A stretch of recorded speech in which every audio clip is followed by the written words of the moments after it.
સંત શિરોમણિ સદગુરુ જયદેવ બાપાની જય. પધારેલા હરિગુરુ સંતની જય. સત્ય સનાતન ધર્મની જય. ભજન તો આપણે બધાએ ઘણા ગાયા. સંતો વાણી આપણા માટે શું કામ મૂકીને ગયા છે? સમજવા માટે. જીવ જો વાણી ગાઈને પછી સમજે, સમજીને જીવનમાં ઉતારે તેના જીવનનું કલ્યાણ થઈ જાય એટલા માટે.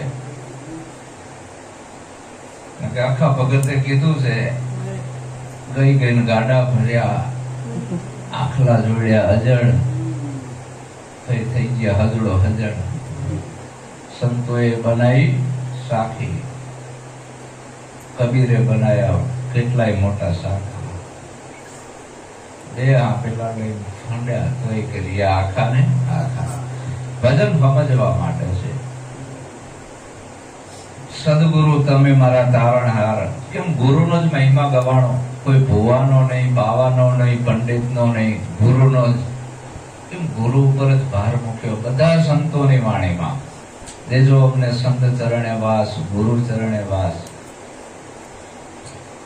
આ વિશ્વની અંદર સદગુરુ તારણહાર છે. અને દરેક સંતોની વાણીમાં એ જ વસ્તુ આવે છે, તું તને ઓળખી લે. બીજું કાંઈ આવતું નથી. એકય સંતની વાણીમાં એવું નથી આવતું તો ભગવાનને ઓળખી લે. એક સંતની વાણી મારી અગરલા હોય એમાં એવું આવતું હોય તો કે ભાઈ તું તને ઓળખી લે. આત્માને ઓળખ્યા વિના લક્ષ 84 નહીં મટે. ભ્રમણાને ભાંગ્યા વિના ભવનો ફેરો નહીં મટે. તો આ બધા ભૂતડા વર્ગેલા છે આપણાને છઠ્ઠી મુખી તાળથી. બીજું કાંઈ નથી. હતો કોરો કાગળ, ચોખ્ખો હતો. ઝાડા બાજી ગયા. જેમાં મકાન છે, સાફ સુફ ના કરે એટલે ઝાડા બાજી જાય, પછી ઝાડા કાઢવા પડે. એટલે સંતો બીજું કઈ કરતા નથી, ઝાડા કાઢે છે. તો આપણામાં ભૂત વર્ગ્યા છે. એ ભૂત કાઢવા માટે આ બધું કરવાનું છે. આ મરેલ બકરાના ચામડાના ઢોલકા બન્યા, અથોડી મારવાથી મેળમાં આવી ગયા. આવી જાય ને, આ પેટીનો સૂર હોય ને અથોડી મારે મેળમાં આવી જાય. પણ આ જીવ તો મેળમાં નથી આવતો. ભજન સાંભળે, ગાય, મેળ નથી આવતો. સંતો આને મેળમાં લાવે છે. જો મરેલ બકરાના ચામડા મેળમાં આવતા હોય, આપણે તો મનુષ્ય છીએ, સંતોની વાત કેમ માનતા નથી?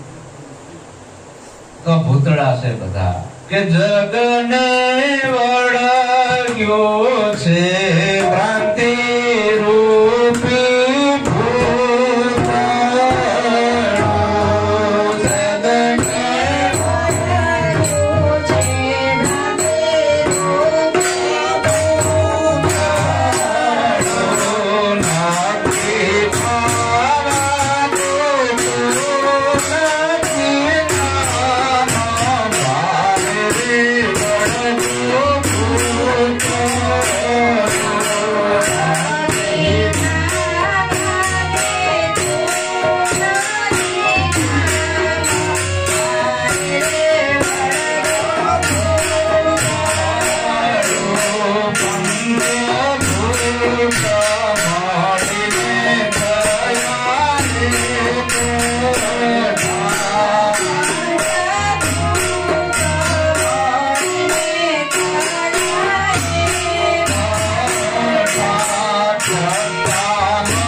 જીવને વળી ગયું છે ભ્રાંતિ રૂપી પૂતળું. 5 દિનો હતો ત્યારે કઈ નતું. છઠ્ઠા દીએ છઠ્ઠી મૂકી અને ભ્રાંતિ અંદર નાખી દીધી છે. એવી ભ્રાંતિ નાખી દીધી છે, ગડોતરીમાં પાઈ દીધું છે, ડુપ્લિકેટ નીકળતું નથી.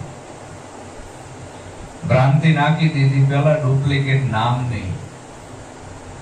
આને કીધું તું મુકેશભાઈ અને માની લીધું કે મુકેશભાઈ છું. પણ આમાં હું કહું કે આમાં મુકેશભાઈ ક્યાં છે તો એને ખબર નથી કે હું કોણ છું. કોકે કીધું ને માની લીધું. આપેલ નામ એ સત્ય નથી, કોકે આપેલું છે અને માની લીધું એ ડુપ્લિકેટ છે. પછી માની લીધું કે હું લુહાર છું, કોકે કીધું માની લીધું કે હું લુહાર છું. હમણાં ભાઈએ ભજન ગાયું કે જાતિને ભાંતિ નહીં હરિના દેશમાં એવી રીતે રહેજો નિર્ધાર. પછી એને માની લીધું કે હું લુહાર છું. પછી બીજી ભ્રાંતિ નાખી કઈ ગ્રહ ને પનોતી, શુકન ને અપશુકન, વાર ને કવાર ને ગ્રહ ને પનોતી ને પિતૃ, ગ્રહ દેવતા, અનેક જાતની માતાજીઓ. આજથી આપણે ચોથી પેઢીના બાપાને નથી જોયા તો આ ફોટા શું સત્ય હશે? એ વખતે તો એવા કોઈ દરજી નતા કપડા સીવે એવા, ફોંડીએ નતા ઘરાણા બનાવે એવા. આ બધું બનાવ્યું કે ને આ બધું ગપ્પા નથી લાગતા. આ ભ્રાંતિ તમને નાખી દીધી છે કેને? ધર્મગુરુએ, પંડિતોએ, પુરોહિતોએ અને આપણા મા બાપે.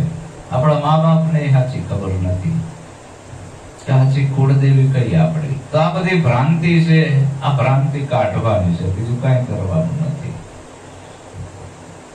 તમે આત્મા છો, અજર અમર ને અવિનાશી, શુદ્ધાત્મા જેને કીધું કે જે આવતો નથી, જતો નથી, જન્મતો નથી, મરતો નથી. પંચભૂતનો આ શરીર અને એમાં છઠ્ઠું ભૂત છે મન. આ બધી વર્ગણ કેમાં વળગી છે? મનમાં. શરીરને ભગત નથી બનાવવાનું. આ બધું મન હરખું નથી. આ બધી ભ્રમણાયું મનમાં. એક બંધન છે બહારના ને એક બંધન છે મનના. બે બંધનમાંથી છૂટા થઈ જવું એનું નામ મુક્તિ. મારા ગુરુએ મુક્તિનો માર્ગ બતાવ્યો, એવો અલગ પુરુષ ઓળખાયો. એ ભજન કોઈ ગાયું હતું, ધન ગુરુ દેવા મારા ધન ગુરુ. ગુરુ આવો મળવો જોઈએ, બધા આવરણો છોડાવે. ત્યારે એ રૂખડિયા એ ભજન ગાયું હશે. આપણે ગુરુ કરાવી શું કામ કરાવી છે? દવાખાને જવી શું કામ જાવી છે? રોગ થયો હોય તો જ જવાય. અને રોગ મટાડવાની ઔષધિ ડોક્ટર જોડે હોય અને મનના રોગ મટાડવાની ઔષધિ ગુરુ પાસે હોય. તો ગુરુ બીજું કાંઈ કરતા નથી, ખાલી ભ્રમણા કાઢે છે. તો મનની અંદર આવા ભૂત વળી ગયા છે. આ વાળો કોણ કાઢે? સદગુરુ. આની અંદર બે મોટી ડાકણી આવી છે. ઘણા નથી કહેતા કે આ ભેગું પૈણી ગયું છે. તો કઈ ડાકણી આવી છે? કે માયા છે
ઘરે સતગુરુ ભુવાને તેડાવ્યા, દાણા જોયા વિવેક અને વિચારના. વિવેક વિચાર કેને કહેવાય? દરેક સંતોની વાણીના અભિપ્રાય લીધા, ગંગા સતીની વાણીના અભિપ્રાય લીધા, ભોજા ભગતની વાણીના અભિપ્રાય લીધા, કબીરની વાણીના અભિપ્રાય લીધા. હીરે મારગડા નથી જોવા, કબીર કે ઈ માર્ગ નથી જોવા. એક ભૂવો બીજો ભૂવો, ભૂવા 18 લાખ ભૂવા, હાચી માતાની ભાળના કાઢી ધૂણી ધૂણી મોવા. આવા ઘણા બધા સંતોની વાણીના અભિપ્રાય લીધા, દાણા જોયા. આવા વિવેક અને વિચારના, હું કહું એ સાચું નહીં, પણ જો સંતો કહે છે એ તો માન. જો આ વિવેક અને વિચાર કર્યો અને એના દાણા જોયા, પછી આ મનરૂપી ભૂતડું ઠરીને હેઠું બેઠું ના સાચી વાત છે. પછી ગુરુએ બાધા આપી કે જો આ ભૂતડા તારામાં ના કરવા દેવા હોય તો રોજ ભજન સત્સંગમાં જજે, કોઈ સંતના સાનિધ્યમાં જજે, તો આ ભૂતડા નહીં આવે, તો ફરી પાછું બગડશે. જેવો સંગ એવો રંગ ચડી જશે. તો ગુરુએ બાધા આપી છે હરિના નામ, ગુરુએ બાધા આપી છે હરિના નામ,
કે ભાઈ રોજ ભજન સત્સંગમાં જજે તો આ ભૂત તને વળગશે નહીં, ભ્રમણા રૂપી.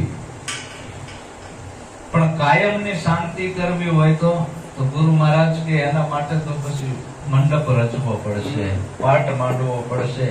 અને ભૂતળું કાયમ જો તારે કાઢવું હોય, ગુરુએ ચિત્તમાંથી સંશય બધા કાઢ્યા, સંશયના શ્રીફળ હોમાય. જ્યાં ગુરુ ચરણે જાય, પાઠ માંડે, તન મન ધન અને શીશ જ્યાં સમર્પણ કરે ને, ત્યારે આ ભૂતડા બહાર નીકળે. તો એના માટે ગુરુ મહારાજ કે આ બધું સમર્પણ કરવું પડશે, તો કાયમની શાંતિ થશે. નકા ભૂતડા રોજ ઉભા થશે. અંધારામાં જવી દોયડા જેવું દેખાય, આપણાને કે હાફ છે, લાઈટ કરીને જોવી તો કઈ હોતું નથી. તો આ બધા ભ્રાંતિ રૂપી ભૂતડા છે. આ કાળી ચૌદશ આવશે એટલે બધા કુંડાળા કરશે, એ કુંડાળે મૂકવા જશે, કાં તો કુંડાળે થી છેટા આવશે. કેટલા બધી ભ્રાંતિ છે આ જીવને, ભય ભ્રાંતિ અને ભ્રમણા.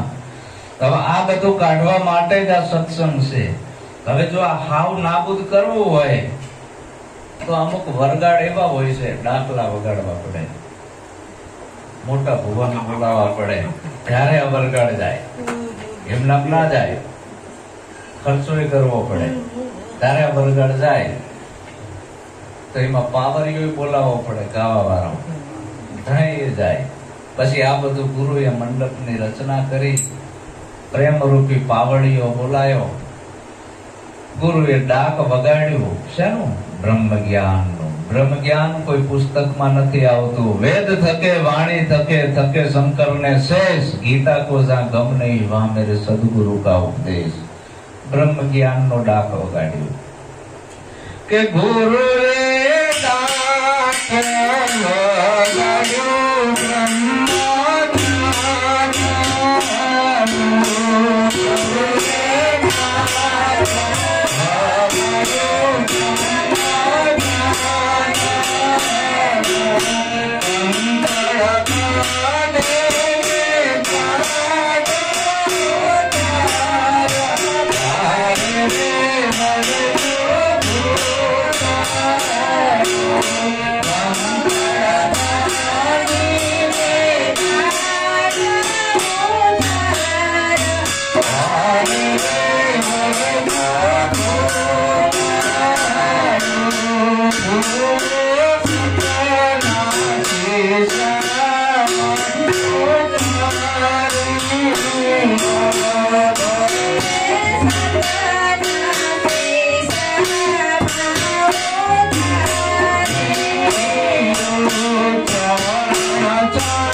ગુરુએ સતના શીશામાં ઉતાર્યું, ડાક વગાડ્યું બ્રહ્મ જ્ઞાનનું. શીશો કયો? સતનો. અહીં રામાપીરે કીધું સત્ય હોકે સતમાં માલો, સતની સદા સવાઈ. બાળના ચરણે સીધા રામદેવ બોલ્યા, સતની આગળ નથી બીજું કાંઈ. જો આપણામાં સત્ય ના હોય તો રામે ના બચાવે, કૃષ્ણ ના બચાવે ને રામપીરે ના બચાવે. તો આવું જે સત્ય છે એને જાણવાનું કીધું સંતોએ. તો આ બધી ભ્રાંતિ નીકળે એટલે છેલ્લે વધે સત. તો સત એવું શું છે? તારો આત્મા. તો આવું ગુરુએ પછી ખિલ્લો મારી દીધો. કયો ખિલ્લો માર્યો? ઓલા ભુવા અહીં દિવાલોમાં ખિલ્લા મારે, કારણ કાઢવું હોય તો ખિલ્લા મરાવવા પડશે. ગુરુ મહારાજ કયો ખિલ્લો મારે છે? કે ગુરુએ ખિલ્લો માર્યો છે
નિજ નામનો. જેમ જેસલને જે ખિલ્લો મારી દીધો હતો ને, નિજ નામનો માર્યો હતો. બાકી આ હથેળીમાં ખિલ્લો મારે તો મારીને તમારી હથેળી તૂટી જાય. પણ નિજ નામનો ખિલ્લો ગુરુએ એવો માર્યો. નિજ કહેતા પોતે, આ બોલે એ બીજો નથી, છે પરમેશ્વર પોતે. અજ્ઞાની આંધળો આંખો જોઈને પોતે, મોકો કહાં ઢૂંઢો બંદે, મેં તો તેરે પાસ મેં. હમણાં એક ભગતે ભજન ગાયું હતું, પણ એ પાણા આગળ માથા પસાડે છે, શું કરવું? બોલો સદગુરુ મહારાજ.